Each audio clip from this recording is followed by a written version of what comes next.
What's going on, everybody, and welcome to Bear Necessities. My name is Bear, and today we got some information about Varsoon.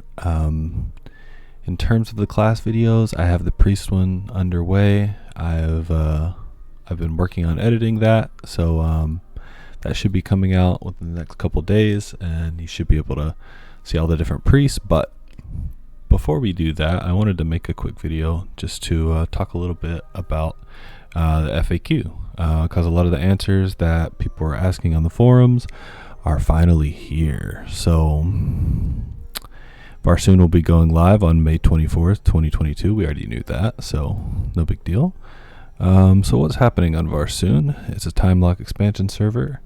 It's very similar to Kaladin. So Kaladin was the last essentially PvE TLE server. Except it's also going to be free trade. So this is going to be similar to the recent Terranac server, PvP server.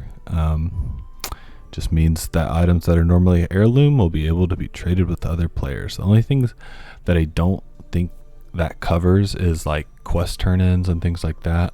I think maybe the items you'll be able to sell or trade, but like the actual quest itself, I'm not sure on that though, so I'll have to look into that whenever the server actually comes out.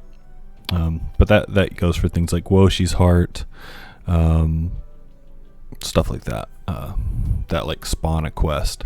I don't know if those things will be tradable or not, but like all the gear, all the patterns, whenever set gear comes out, it's all going to be tradable, which honestly is going to be pretty cool. It'll be nice especially for scenarios when you're raiding and maybe you want to give something to an alt. Maybe everyone has it, no one needs it, and it's supposed to go to an alt. Used to, you'd have to like make a person camp out, get that person in the raid, let them zone in, give them the gear. So you'll be able to gear out alts and stuff that way, which is good also in scenarios where like sometimes people in raids have like backup characters in case someone's out. So cool stuff like that. Also, you'll be able to just farm money, chrono, etc., and pay for alt loot, which is pretty sweet. So that's free trade. Content unlocks every 16 weeks. It says 16 weeks, but the first two expansions,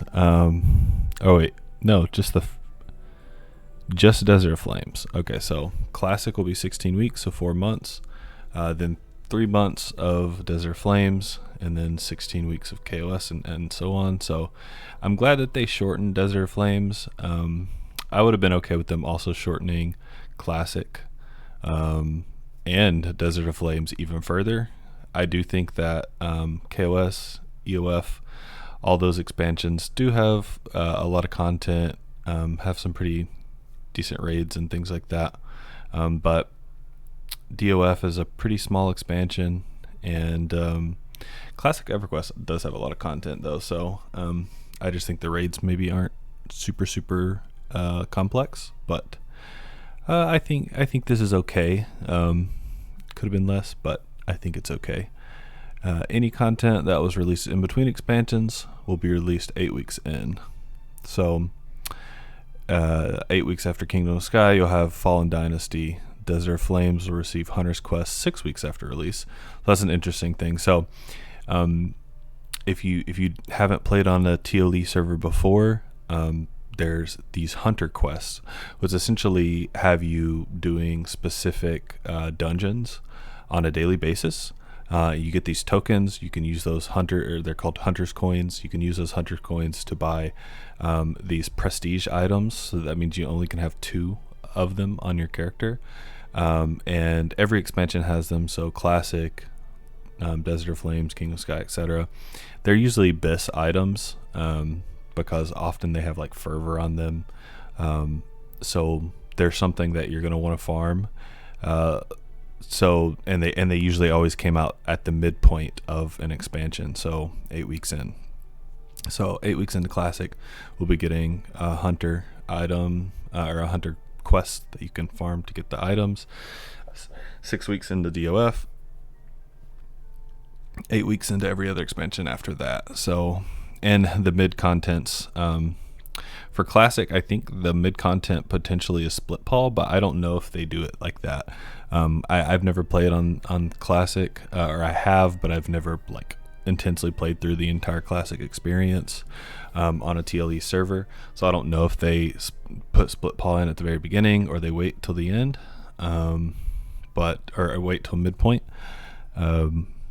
But KOS has Isle of Mara.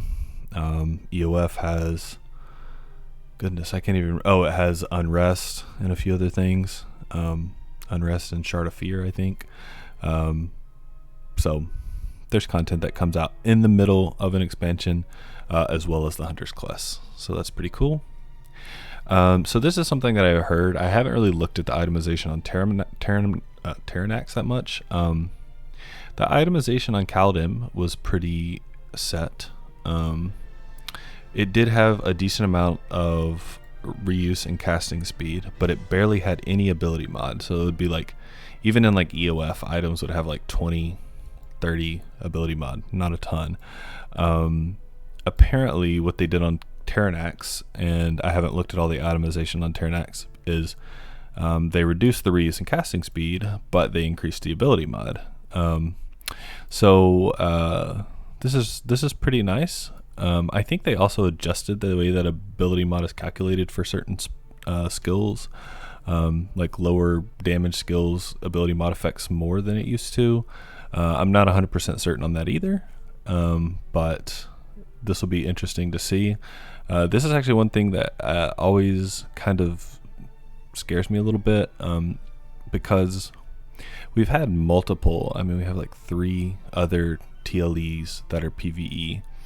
And every single time they like rebalance and re-itemize stuff, and I feel like it's a waste of time. Like, they need to, I mean, of course, learn from other expansions and maybe adjust a little bit, but like fully re-itemizing every single time just always ends up making people upset. So I don't know. We'll see. Return to the hoods. The hoods and villages will be open for Varsoon. These were open on Kaladin as well. They're essentially just whenever you get to Kinos or wherever you get to Freeport, there's these little sections. Like if you're a wood elf, you started in, a specific area. I can't even remember the name. But if you're like a hobbit, you started in Baubleshire, and Neteville Hovel if you were like a Karen or a human. And there were like quests you could do in there. You could also like set up it says quest content, and these villages remain changed, but the hoods themselves will be there to access and reminisce. Used to, you could set up a house, like an apartment in them as well, but I don't know if that's added. I can't remember. I never really looked into it. No familiars, which is good. It's familiars, in my opinion, are a big pay to win aspect of EQ2, especially on these type of servers. There was a server that had these, and it was like, yeah, if you had like the max level familiar, you were doing a lot more DPS than everyone else. All access is required, just like any of the TLPs or TLEs for EverQuest and EverQuest 2. Let's see. All races will be available at launch, but Channeler and Beastler class is not available, of course. Darklight Wood and Frostfang Sea are available via travel bells, but not as places where you can start a new character, which is how it's been on the last one. So essentially, you go through the Isle of Refuge, you get done. You can go to Darklight Wood and Frostfang Sea from there. I think there are arguments to go to Darklight Wood earlier due to like certain names dropping certain items at lower levels. Experience values will match live servers. Spell research will be made available. It's capped at master though. Some people don't like this because the very highest levels, like the level of 50 spells, you can just get the adept, and then you can research to expert and research to master from there, or just research to expert and wait till master drops. If you don't have spell research, it's not, or raids are really some of the biggest areas where you can get masters. I do think it, well, I don't know. I think it's been there before. It's a way for them to make money, so it's fine. Marketplace is available, so you can buy all of the appearance gear, appearance mounts, stuff like that. And leaping and flying are restricted to expansions, so leaping is ROK and flying is DOV. Claim items, you do get some, but yeah, it is based on the expansion. No mercenaries. Let's see. No house. All right, I think that's about it. No level agnostic. These are probably the same as like the older ones. But yeah, I'm excited. I think they did listen to some things. They may not have. I think a lot of people are asking for a further reduction of classic and DOF, but I think it's okay. I think people will still play it, and I think that answers all the questions that I had on it. So what do you guys think? Are you guys excited? Let me know in the comments. Thank you guys for watching. Again, I got more class guides coming out soon, so make sure you subscribe, hit the notification bell, and you'll be notified when new content is available. I'll see y'all later. Bye.